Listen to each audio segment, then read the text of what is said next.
Ketika Bumi Hancur Total. Film ini bukan sekadar film aksi biasa. Bayangkan kamu bangun pagi dan dunia sudah tak lagi sama. Gempa bumi, tsunami, letusan supervulkanik, semuanya datang bersamaan. Di video kali ini, kita bakal ngalor ngidul ngebahas alur cerita film paling gila tentang kiamat dunia. Spoiler film? Jelas. Film action? Lebih dari itu. Langsung aja kita bahas alur film 2012. Film legendaris yang bikin jantungmu deg-degan dari awal sampai akhir. Pada tahun 2009, di kedalaman tambang tembaga India yang ekstrim, seorang geolog Amerika bernama Adrian bertemu dengan Dr. Satnam, seorang astrofisikawan. Pertemuan itu bukan tanpa alasan. Dr. Satnam mengundang Adrian karena letusan matahari dahsyat baru saja terjadi, yang menyebabkan suhu inti bumi melonjak tak terkendali. Ia menunjukkan bukti mengerikan. Tangki udara yang mendidih karena panasnya bumi, seolah-olah menjadi microwave raksasa. Adrian segera kembali ke Amerika, diliputi kekhawatiran. Ia berusaha menemui Carl, kepala staf Gedung Putih, di sebuah pesta yang dihadiri para pengusaha dan pejabat tinggi negara. Adrian ingin menyampaikan penemuannya, namun Carl awalnya menolak, menyuruhnya membuat janji dengan sekretaris. Adrian, yang kurang tidur dan dihantui temuan mengerikan itu, memaksa Carl untuk membaca laporannya. Carl terkejut dan segera membawa Adrian menghadap Presiden Thomas untuk membahas situasi genting tersebut. 6 bulan kemudian, pada tahun 2010, di pertemuan tahunan G8, Presiden Thomas menyampaikan berita buruk kepada para pemimpin dunia. Temuan Adrian mengungkapkan bahwa serangkaian bencana akan segera terjadi, mengancam eksistensi peradaban manusia. Secara rahasia, lebih dari 46 negara menyetujui proyek monumental, pembangunan bahtera raksasa, atau The Ark, di lembah Choming, Tibet, China, di tengah pegunungan Himalaya. Proyek ini bertujuan untuk menyelamatkan sekitar 900.000 orang, yang dipilih berdasarkan keahlian dan posisi mereka, termasuk ilmuwan, ahli, dan pejabat pemerintah. Pembangunan The Ark melibatkan ribuan pekerja. Warga lokal di sekitar lokasi proyek dievakuasi, termasuk seorang biksu bernama Nima dan kakek neneknya. Kakak Nima, Tenzin, bergabung dengan tim konstruksi karena keahliannya dalam pengelasan. Pada tahun 2011, menyadari biaya proyek yang sangat besar, pemerintah mulai menjual tiket masuk ke The Ark kepada para konglomerat dan individu kaya dengan harga miliaran euro per orang. Sementara itu, karya seni berharga, termasuk lukisan Mona Lisa di Prancis, diamankan dan diganti dengan replika. Laura, seorang pengamat seni yang juga putri Presiden Thomas, menjalankan tugas ini atas perintah organisasi seni tempat ia bekerja. Namun, Laura dan atasannya tidak menyadari bahwa karya seni tersebut sebenarnya akan diamankan di pegunungan Alpen Swiss, dengan alasan adanya ancaman teroris. Waktu terus berjalan, dan tahun 2012 tiba. Di pedalaman hutan Guatemala, sekelompok orang yang diduga sebagai orang-orang fanatik suku Maya kuno, melakukan tindakan yang mengerikan. Mereka mempercayai kalender suku Maya yang meramalkan pertemuan pada tanggal 21 Desember 2012, dan melakukan bunuh diri massal. Di California, Jackson Curtis, seorang penulis fiksi ilmiah, terpaksa bekerja sebagai sopir limosin untuk seorang miliarder Rusia bernama Paijo. Buku-bukunya tidak laku, dan ia sedang mengalami kesulitan keuangan. Pagi itu, Jackson terbangun karena gempa bumi. Ia terlambat menerima kedua anaknya, Noah dan Lily, yang tinggal bersama mantan istrinya, Kate, dan pacar barunya, Gordon, seorang ahli bedah plastik. Mobilnya hancur, memaksa Jackson menggunakan limosin bosnya. Tanpa disadari, retakan besar di jalan telah terbentuk akibat gempa bumi sebelumnya. Sesampainya di rumah Gordon, Jackson menjemput Noah dan Lily. Ia berjanji mengajak mereka berkemah di Taman Nasional Yellowstone. Sementara itu, ayah Adrian berencana berlibur dengan kapal pesiar. Namun, gelombang besar tiba-tiba menghantam kapal, menyebabkan guncangan dahsyat. Laura menerima telepon dari atasannya, yang mengungkapkan bahwa karya seni itu tidak diamankan di pegunungan Alpen. Ia berencana melaporkan hal ini kepada pers keesokan harinya. Namun, saat memasuki terowongan, mobil atasan Laura meledak. Seketika itu juga mengecewakannya. Di Gedung Putih, Adrian menghadap Presiden Thomas. Ia menjelaskan bahwa gempa bumi tersebut berbeda dari gempa bumi biasa yang disebabkan oleh pergeseran lempeng tektonik. Adrian meminta izin untuk pergi ke Yellowstone guna mengumpulkan data yang lebih akurat. Tidak lama kemudian, Laura tiba dan menanyakan ayahnya tentang kematian bawahannya. Presiden Thomas mengajak Laura berbicara secara pribadi dan mengungkapkan keberadaan proyek rahasia internasional untuk mengantisipasi bencana dahsyat. Ia menduga bahwa organisasi senior yang diperintahkan Laura mungkin telah mengetahui proyek tersebut dan membungkam atasan Laura untuk mencegah berita itu sampai ke publik. Adrian mengatakan kepada Carol bahwa masyarakat harus segera diberitahu tentang bencana yang akan datang. Namun, Carol hanya meminta Adrian untuk fokus mencari tahu kapan bencana itu akan terjadi, sementara Carol bertugas memulihkan pemerintahan setelah bencana terjadi. Di sisi lain, ketika Jackson dan anak-anaknya tiba di Taman Nasional Yellowstone, sinyal radio mobil tiba-tiba terhubung ke seorang penyiar radio yang menyukai teori konspirasi. Penyiar itu juga berada di Yellowstone. Setelah memarkir mobil, Jackson mengajak Noah dan Lily ke danau yang indah, tempat Jackson dan Kate dulu sering menghabiskan waktu bersama. Namun danau itu hampir kering karena airnya telah mendidih dan menguap. Area tersebut telah dipagari oleh pemerintah. Tak lama kemudian, sekelompok tentara mendekati mereka dan membawa Jackson dan anak-anaknya ke pangkalan militer, yang juga merupakan tempat penelitian pemerintah. Kejadian itu pemberitahuan dari penampakan oleh si penyiar radio. Di sana, Jackson bertemu dengan Adrian, yang menjelaskan bahwa wilayah Yellowstone sedang tidak stabil. Adrian juga mengakui bahwa ia sangat menyukai buku-buku karya Jackson. Mereka kemudian dibawa ke area perkemahan. Setelah itu, Adrian melakukan pertemuan virtual dengan Dr. Satnam, yang menyampaikan fakta mengejutkan.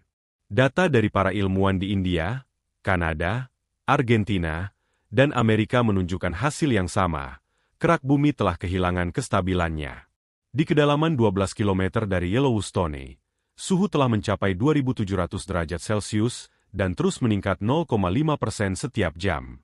Dr. Satnam menyadari bahwa pemberhentian akan segera terjadi dan menyarankan untuk menyarankan masal umat manusia.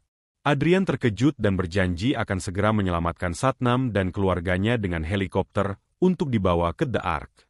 Adrian melaporkan kepada Carol bahwa kenaikan suhu yang sangat cepat tidak hanya terjadi di Yellowstone, tetapi juga di setiap zona panas di seluruh dunia. Ia mendesak agar proses segera dilakukan. Di sisi lain, Jackson, yang sudah berada di kemah, menemukan mobil van tempat si penyiar radio tinggal. Dengan semangat, si penyiar mengatakan bahwa Taman Nasional Yellowstone akan segera menjadi gunung berapi terbesar di dunia. Ia yakin bahwa letusan akan terjadi dan penghentian akan tiba, sesuai dengan ramalan suku Maya yang mengatakan bahwa bumi memiliki batas kadaluarsa dan planet-planet di tata surya akan mengalami penyesuaian pada tanggal 21 Desember 2012. Si penyiar menunjukkan daftar orang-orang yang telah menyadari penutupan tersebut, namun semua mereka telah terbunuh karena orang-orang penting tidak ingin rakyat mengetahui kebenarannya. Dari salah satu orang dalam daftar tersebut, si penyiar mendapatkan peta lokasi yang diperkirakan aman dari bencana. Ia juga mengetahui adanya proyek rahasia untuk menyelamatkan umat manusia. Mendengar semua penjelasan itu, Jackson mengira si penyiar gila dan pergi dari sana. Namun, penyiar mengingatkan Jackson untuk segera pergi dari Yellowstone, karena bencana akan segera terjadi. Kata-kata terakhir si penyiar terngiang di benak Jackson, membuatnya semakin gelisah dan tak tenang. Ia merasa ada sesuatu yang tidak beres dan keselamatan anak-anaknya terancam. Perjalanan di Yellowstone yang seharusnya menjadi liburan menyenangkan berubah menjadi mimpi buruk yang penuh. Akankah Jackson mengindahkan peringatan si penyiar gila? Dan apa yang akan terjadi selanjutnya di Yellowstone? Keluarganya. Jackson memaklumi kekesalan Kate dan mengakui kesalahannya. Berjanji jika mereka selamat, ia akan menjadi ayah dan suami yang lebih baik. Ia mengutarakan penyesalannya karena dulu lebih mementingkan pekerjaan dibandingkan kebersamaan dengan anak-anak. Sementara itu, Gordon tengah berjibaku memperbaiki roda pesawat yang rusak, berharap bisa segera lepas landas sebelum tsunami mencapai mereka. Di dalam pesawat, Pak Ijo terus mengoceh, merasa tidak nyaman dengan situasi serba tidak pasti ini. Karman dan Karmin, si kembar pintar, terlihat tenang namun menyimpan kekhawatiran di balik wajah polos mereka. Di Bahtera, Tenzin berhasil membawa kakek dan neneknya masuk tanpa diketahui banyak orang. Nima sangat bersyukur dan berterima kasih pada kakaknya. Tenzin mengingatkan adiknya bahwa ini adalah rahasia besar, dan ia harus menjaga kepercayaan ini. Adrian berusaha keras menenangkan Laura, meyakinkannya bahwa ayahnya akan bangga padanya. Ia berusaha mengalihkan perhatian Laura dari kesedihan mendalam yang ia rasakan. Laura, meskipun mencoba tegar, tak bisa menyembunyikan air mata yang terus mengalir. Kembali ke pesawat yang terdampar di Laut Cina Selatan, Gordon akhirnya berhasil memperbaiki roda yang macet. Mereka semua bersiap untuk lepas landas secepatnya.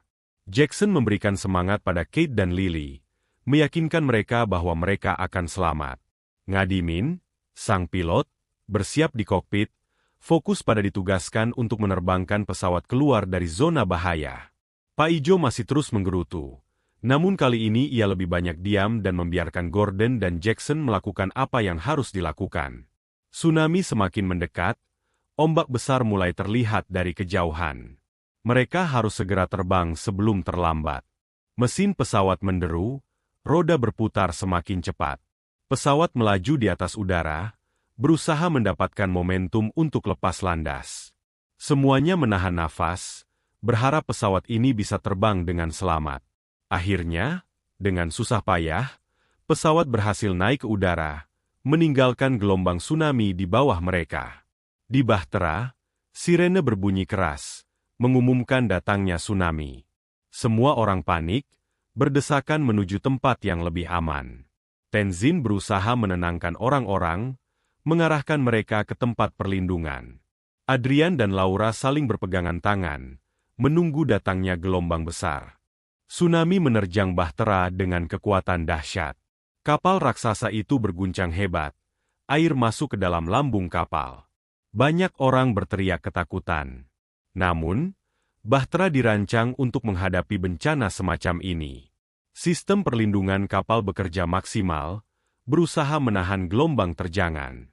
Pesawat yang ditumpangi Jackson dan keluarganya terbang menjauh dari tsunami. Mereka melihat ke bawah, menyaksikan pemandangan mengerikan. Daratan rata dengan udara, bangunan hancur lebur. Kate memeluk Lily erat-erat, berusaha melindungi putrinya dari kenyataan pahit ini. Jackson mengulurkan tangan Kate, memberikan kekuatan dan dukungan. Di dalam Bahtera, setelah gelombang tsunami mereda, keadaan menjadi lebih tenang. Kerusakan memang ada, namun kapal masih berfungsi dengan baik. Adrian dan Laura selamat, begitu pula dengan Tenzin dan keluarganya. Mereka semua bersyukur masih diberi kesempatan untuk hidup. Namun, bencana belum berakhir. Kerak bumi masih terus bergerak.